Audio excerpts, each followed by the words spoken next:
membahas satu topik, memahami makna kata kita dalam kitab Kejadian pasal 1 ayat 26.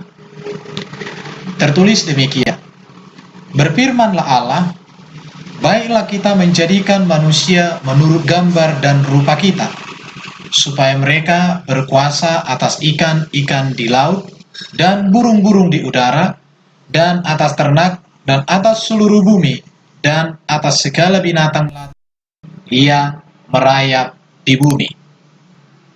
Kata kita di dalam teks ini ada dua, yaitu baiklah kita menjadikan manusia menurut gambar dan rupa kita. Apakah arti kata kita di dalam ayat ini? Pemahaman kelompok Kristen yang pertama, yang disebut dengan kelompok Trinitas, memahami bahwa kata kita dalam teks ini dipahami sebagai dasar dari ajaran Trinitas. Dengan alasan mereka katakan bahwa Allah sedang berbicara kepada Putra dan kepada Roh Kudus. Di situ. Jadi inilah pemahaman dari kaum Trinitas yang pertama tentang ayat ini. Pemahaman seperti ini tidak ada dalam konsep Yahudi dan juga dalam konsep gereja mula-mula sampai munculnya ajaran Trinitas pada tahun 300-an Masehi. Jadi kata kita di sini apa sih artinya? Apakah ini berbicara tentang Tritunggal? Atau ada pemahaman yang lain tentang kata kita? Jadi kalau dikatakan baiklah kita menjadikan ruh manusia menurut gambar dan rupa kita. Kalau di sini berarti rupanya bagaimana? Gambar Allah seperti apa? Ini beberapa pertanyaan-pertanyaan terhadap ayat tersebut. Pemahaman yang kedua tentang ayat Kejadian 1 ayat 26, yaitu pemahaman kaum rabbinik Yahudi, di mana kaum rabi Yahudi memahami bahwa kata di sini artinya Allah sedang berbicara dalam sebuah sidang ilahi yang dikelilingi para malaikat. Namun, ajaran ini menimbulkan pertanyaan, apakah malaikat ikut turut menciptakan manusia? Ada juga pertanyaan, apakah Tuhan harus meminta kesepakatan atau meminta izin atau memberikan laporan kepada malaikat untuk memulai sebuah karya? Apakah demikian? Baru ada lagi pertanyaan, mengapa tidak pada awal penciptaan saja Tuhan melibatkan malaikat? Mengapa ketika menciptakan manusia? Ini beberapa pandangan tentang arti kata kita di dalam teks tersebut. Kalau orang yang mengajar tentang Trinitas atau kaum Trinitarian, Trinitas mengatakan bahwa kata kita di sini menuju kepada Tritunggal, Allah Bapa, Putra, dan Roh Kudus. Tetapi hal ini pun masih mendapatkan perbedaan dan perdebatan. Sedangkan kaum rabbinik mengatakan ini berbicara tentang sebuah sidang ilahi di mana dikelilingi oleh malaikat. Berarti malaikat ikut menciptakan, maka gambar dan rupa manusia menurut malaikat. Baru manusia diciptakan menurut gambar dan rupa Allah Bapa, Anak, dan Roh Kudus. Ini dua pemahaman yang berbeda terhadap arti kata kita tersebut. Tetapi jika kata kita dalam Kejadian 1 ayat 26 diartikan sebagai Tritunggal, maka kata kita dalam Kejadian pasal 3 ayat 22 juga harus diartikan sebagai Tritunggal.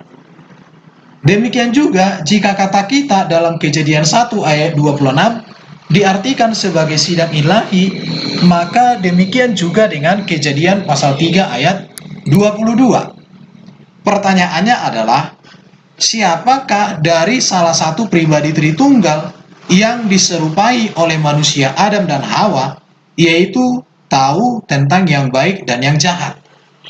Kalau kita mengacu kepada Kejadian 1 ayat 26 sebagai Tritunggal, kata kita di situ berarti di dalam Kejadian 3 ayat 22, maka seharusnya juga kata Tritunggal ini. Pertanyaannya, siapa dari salah satu pribadi Tritunggal yang diserupai oleh manusia Adam dan Hawa, yaitu tahu tentang yang baik dan yang jahat. Yang kedua pertanyaannya adalah, siapakah dari anggota sidang ilahi yang diserupai manusia Adam dan Hawa, yaitu tahu tentang yang baik dan yang jahat? Ini dua pertanyaan. Jika kita konsekuen memahami bahwa kata kita di sini adalah kata Tritunggal, atau kata kita di sini artinya adalah sidang ilahi, maka dua pertanyaan ini terhadap ayat Kejadian 3:22 harus bisa dijawab. Tetapi ini sesuatu hal yang tidak mungkin bisa diartikan karena memang pengertiannya ini adalah pengertian yang boleh saya katakan saya kurang setuju. Oleh karena itu Bapak Ibu yang dikasihi Tuhan, ada pemahaman yang ketiga tentang arti kata kita di dalam Kejadian 1:26 dan juga Kejadian pasal 3:22. Dikatakan begini, kitab Kejadian pasal 1 ayat 26 ini ditulis dalam bentuk prosa atau cerita, bukan sebuah bentuk laporan tentang proses penciptaan dalam alam semesta secara ilmu pengetahuan. Dan dikatakan dalam pemahaman yang ketiga ini, dalam sastra Yahudi, kata jamak tidak selalu dapat diartikan jumlahnya lebih dari satu secara bilangan atau jumlah atau angka. Itu dalam konteks sastra Yahudi, kata jamak tidak selalu dapat diartikan bahwa jumlahnya lebih dari satu atau secara bilangan jumlahnya atau angkanya lebih dari satu. Dikatakan dalam konsep Ibrani, sesuatu yang agung, sesuatu yang besar, yang tidak bisa diterangkan manusia secara detail, atau sesuatu di mana manusia tidak mampu untuk menjelaskan dan memahami sesuatu itu secara detail utuh, ini dikatakan selalu ditulis dengan memakai bentuk jamak. Jadi dalam sastra Yahudi, dalam konsep Ibrani, bahwa kata jamak itu bisa juga diartikan sesuatu yang besar, sesuatu yang mulia, di mana keagungan dan kebesarannya itu tidak bisa dipahami oleh manusia secara detail, maka itu ditulis dalam bentuk jamak. Demikian pengertian ketiga. Oleh karena itu, maka Allah dalam kemahaan merancang atau merencanakan penciptaan manusia untuk berkuasa atas segala ciptaan. Jadi, di dalam Kejadian pasal 1 ayat 26, berfirmanlah Allah, baiklah kita menjadikan manusia menurut gambar dan rupa kita. Artinya di sini, menurut pemahaman yang ketiga, bahwa Allah dalam kemahaannya, dalam keagungannya, dalam kebesarannya, merancang atau merencanakan penciptaan manusia supaya manusia berkuasa atas segala ciptaan. Inilah pemahaman kelompok yang ketiga terhadap kata kita di dalam Kejadian 1 ayat 26. Jadi menurut kelompok yang ketiga, Allah tidak mengajak Anak dan Roh Kudus untuk menciptakan manusia.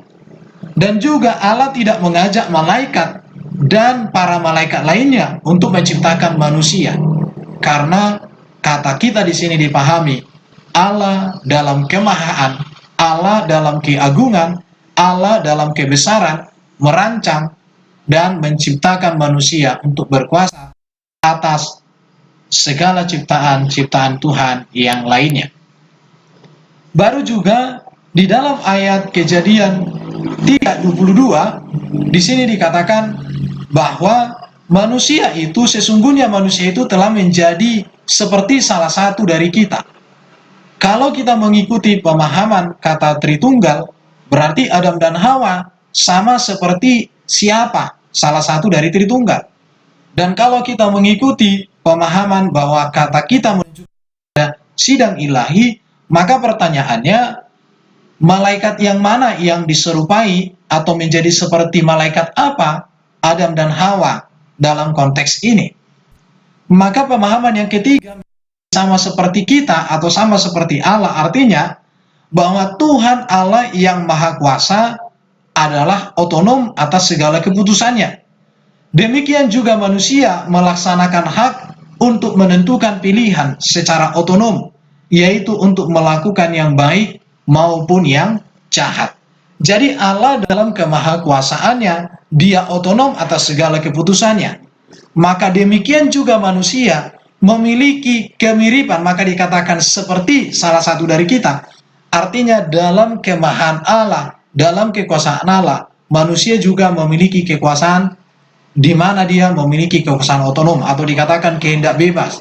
Manusia memiliki otonomi dirinya sendiri untuk memutuskan apa yang harus dia pilih.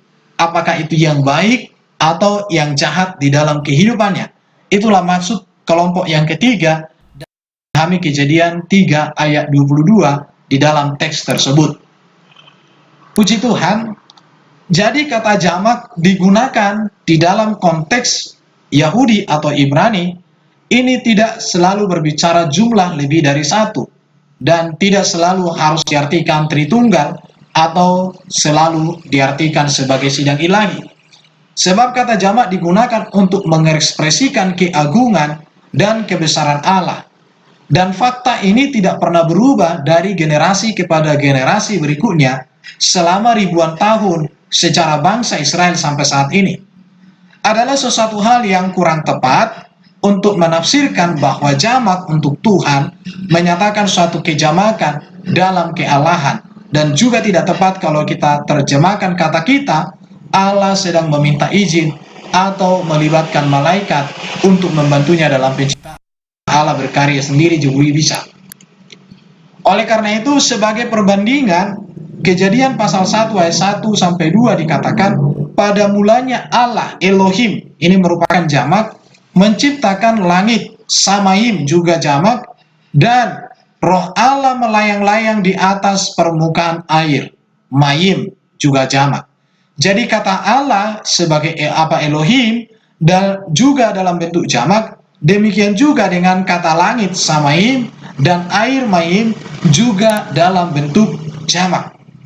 Jadi jika Elohim bentuk jamak menandakan kejamakan Allah, maka akan ada kendala untuk memahami dan menerangkan bahwa kata yang sama Elohim dalam Taurat mengacu kepada Musa, sebab ada kata Elohim ini mengacu kepada Musa, sebagaimana tertulis, dikatakan, berfirmanlah Tuhan kepada Musa, lihat aku mengangkat engkau sebagai Allah, sebagai Elohim bagi Firaun, dan Harun abangmu akan menjadi nabimu. Keluaran 7 ayat 1. Kata Allah atau Elohim dalam ayat ini mengacu pada Musa seorang saja. Tidak berarti bahwa Musa adalah kesatuan dari 3 orang Musa. Ini sesuatu hal yang tidak cocok.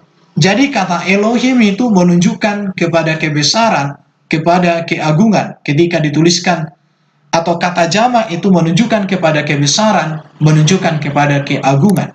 Oleh karena itu, maka saya katakan bahwa kata kita, baiklah kita menciptakan manusia menurut gambar dan rupa kita, lebih tepat dari pemaparan ini. Saya setuju bahwa arti kata kita di situ menunjukkan kepada keagungan, kebesaran, kemuliaan, dan kehebatan Allah yang merancang manusia diciptakan untuk tujuan Allah yang mulia, untuk tujuan Allah yang besar. Jadi Elohim adalah ditulis bentuk jamak, bukan dalam arti jumlah, tetapi jamak dalam menyatakan kelengkapan, keagungan, dan kesempurnaan Allah. Dan ini juga tentu berkaitan dengan kata kita dalam kitab Kejadian pasal 1 ayat 26 dan kitab Kejadian pasal 3 ayat 22. Maka di sana kita melihat bahwa makna kata kita dipahami sebagai sebuah keagungan, sebagai sebuah kelengkapan, kebesaran, dan kesempurnaan Allah. Itulah yang bisa saya paparkan melalui materi ini. Kiranya informasi ini menambah sebuah pemahaman atau wawasan bagi kita. Bagi Bapak Ibu yang ingin memberikan masukan, silakan tuliskan di kolom komentar supaya kita semakin memperkaya pengetahuan kita terhadap kebenaran-kebenaran Alkitab. Terpujilah Tuhan, terpujilah Allah kita. Terima kasih sudah mendengarkan pembahasan ini dari awal sampai selesai. Shalom bagi kita semua. Tuhan Yesus memberkati. Amin.